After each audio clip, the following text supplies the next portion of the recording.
Hello everyone. Today I will show you how to transfer money from PayPal to Remitly. PayPal and Remitly are different services.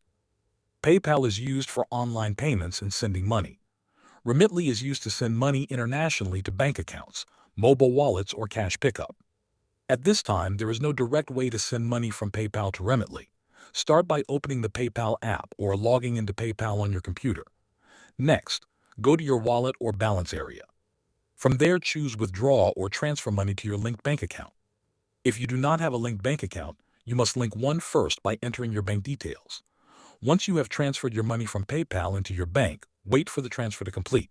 This can take a few business days. Now open the Remitly app or go to the Remitly website. If you do not already have an account, create one by entering your email address and creating a password. You will need to verify your identity. After signing in, select Send Money and choose the country you are sending to.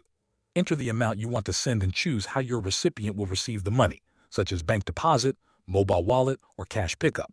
Next, choose bank or card as your payment method. Use the same bank account that you transferred your money into from PayPal. Review all the details carefully. Make sure the recipient's name and account information are correct. Then confirm the transfer. Thanks for watching.